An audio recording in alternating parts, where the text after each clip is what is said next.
यो चाहिँ मनाङ मुस्ताङ घुम्न जाँदाखेरिको यो चाहिँ हामी यो जुमसुम बजारदेखि अलिकति छेउबाट यो लिएको सिन हो। अनि यहाँ चाहिँ तपाईँको अनि हिमाल एकदमै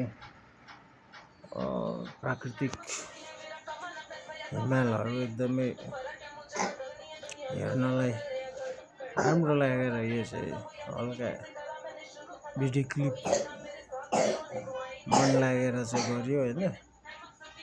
अनि यहाँ पुग्दाखेरि चाहिँ जस नेपाल देश चाहिँ साँच्चैकै सुन्दरताले नै भरिएको देश रहेछ भन्ने एउटा मनमा त्यो खालको मनन हुन्छ। अनि यो नेताहरू यो देश चलाउनेहरूलाई सम्झिँदाखेरि चाहिँ लात्ताले हान्नु मन लाग्छ क्या। त्यसै अहिले विभिन्न यो हरेक किसिमको उयोले गर्दाखेरि आन्दोलन झैझगडा भइरहेको छ। अब यस्तै रहेछ कति राम्रो छ गाडीहरू बाटोहरू कति सरसफाइ एकदमै सुन्दरता। अनि यो यहाँबाट चाहिँ जुमसुम बजार चाहिँ आधी घन्टा लाग्छ। यो चाहिँ एकुरेट ठाउँको नाम चाहिँ मलाई थाहा भएन है त। अनि बाटो चाहिँ एकदमै कठिनाइ,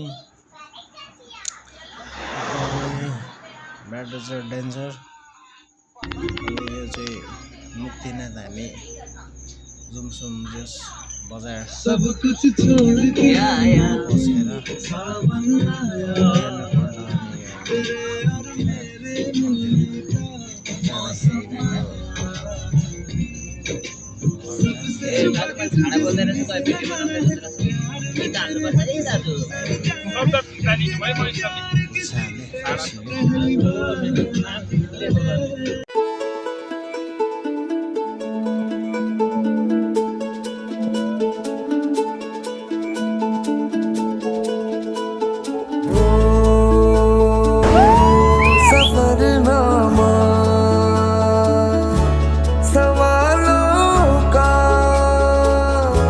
सफरनामा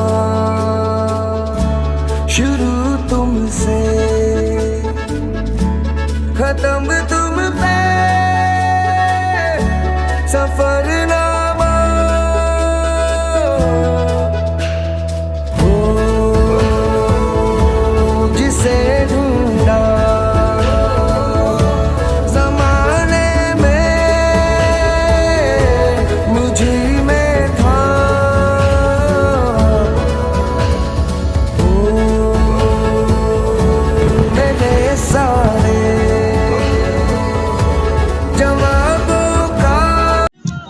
यो चाहिँ अनि मुक्तिनाथ मन्दिर हेर्दाखेरि फेरि यहाँ चाहिँ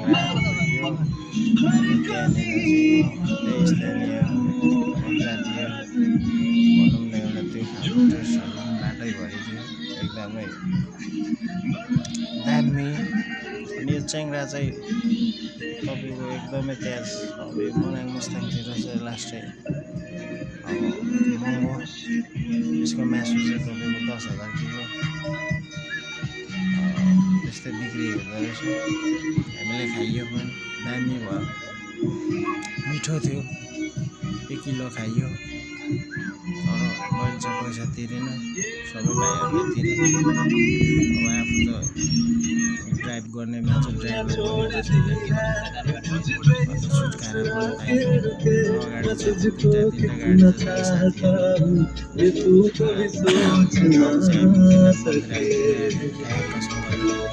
तर ड्राइभ चाहिँ ठ्याक्कै यो मुक्तिनाथ मन्दिरको चाहिँ यो पार्किङ सानो गाडीहरूको ठुलो गाडीहरूको फाल्टै छ। सानो गाडीहरू चाहिँ यता अनि वरिपरि हिमाल दामी। अब पहाड हेर्नुहुन्छ भने यहाँनिर अब हाम्रो यता पूर्वतिर चाहिँ पहाड एकदम हरियाली, यता चाहिँ सुक्खा पहाड। अनि त्यसमाथि तपाईँको हिमाल हुँदो रहेछ जस दामी। अब गाडी चाहिँ प्रायः जस्तो सानो गाडी मात्र कुद्ने रहेछ यो बाटोतिर एकदमै मान्छे त तपाईँको कति हो कति एकपल्ट चाहिँ घुम्नु जानै पर्ने यो सबै हिमालहरू अब मसँग खासै त्यस्तो राम्रो मोबाइल पनि थिएन आफू दुःख सुख जस्तो मोबाइल छ त्यस्तै खिचे त तलको त यहाँदेखि चाहिँ जस्ट तल चाहिँ तपाईँको आधी घन्टा नदी पर्छ अनि हामी फर्केर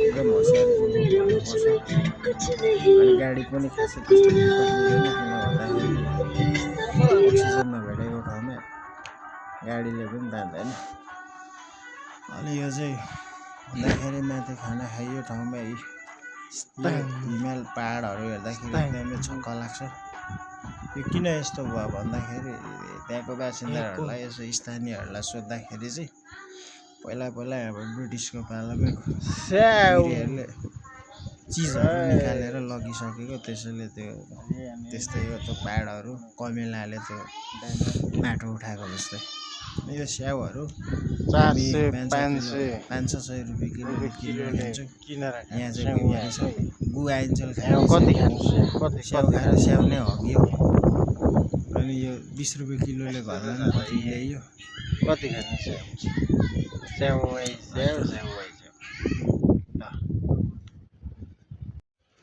ल गाइज म चाहिँ स्याउबारीमा छु स्याउ आम स्याउ ल एप्पल एपिपिएली एप्पल स्याउ टोकरा खाइदिउँ जस्तो यहीँ चाहिँ टिङ टिङ टिङ दामी स्याउ चाहिँ यसरी फल्दो रहेछ स्याउ कति खाने स्याउ अब यहाँ दामी रहेछ यी स्याउ टिङ टिङ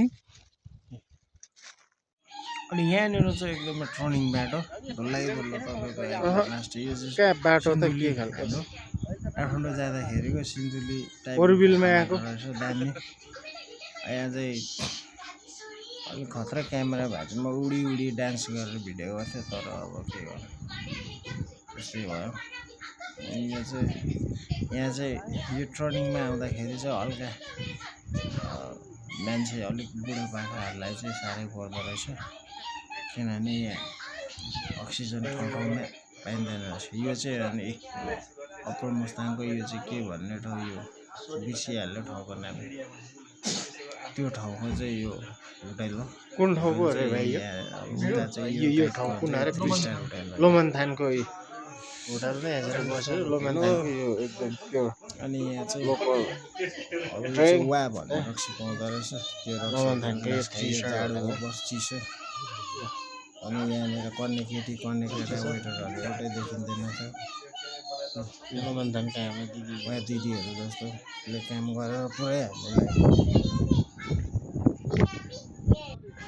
यो चाहिँ जुमसुमको एयरपोर्ट हो जुमसुम बजार होटलमा बस्दाखेरि एकदम हिरो भइएर भिडियो गरेको रहेछ तर उता हो त्यस्तै छ गाइजहरू उता आफ्नै धर्म भिडियो बनाउँदा यहाँ चाहिँ पुरै हावा 12 बजेसम्म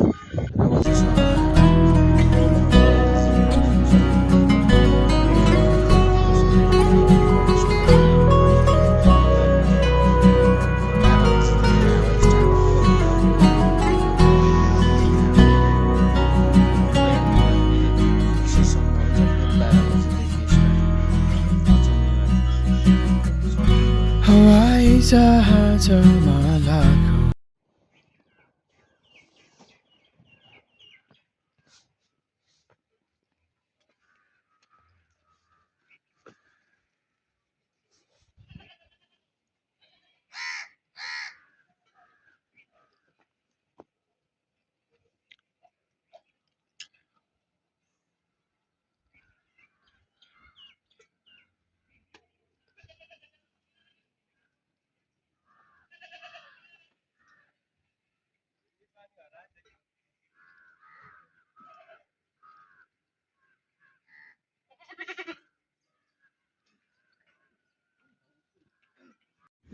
तिम्रो चिनो सुनेरमा मनैभरि सजाउला।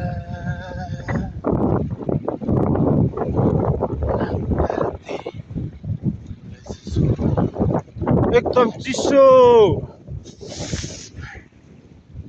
लास्ट चिसो शिलाजी आइराखेको छ नाकमा।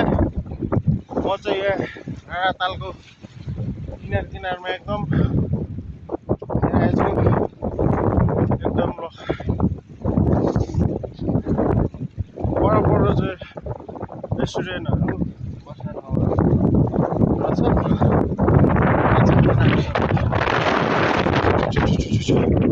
अलि यो चाहिँ मैले डाँडातालै यो चाहिँ दुइटै भिडियोहरू गर्दा यो चाहिँ राणाताल हो होइन। अनि यो चाहिँ हाम्रो नेपालको सबैभन्दा यहाँ हल्का छ ठुलो ताल हो। यो चाहिँ मुगु जिल्लामा पर्छ होइन। अब मैले अलिक त्यस्तो अभ्यास त्यस्तो कुनै युट्युबर भ्लगर पनि होइन त्यस्तो मिलाएर भन्नु भएन। यो चाहिँ राणाताल यो चाहिँ तपाईँको ठ्याक्क 8-9 बजीसम्म चाहिँ यो चाहिँ नहलिकन एकदम आफ्नै स्थानमा रहँदो रहेछ क्या यो राणाताल चाहिँ। अनि त्यसपछि अनि यो फेरि यो चाहिँ अनि हाम्रो आफ्नै जिल्ला आफ्नै बाबुबाजेको जन्मस्थल यो फुपा फुपूहरू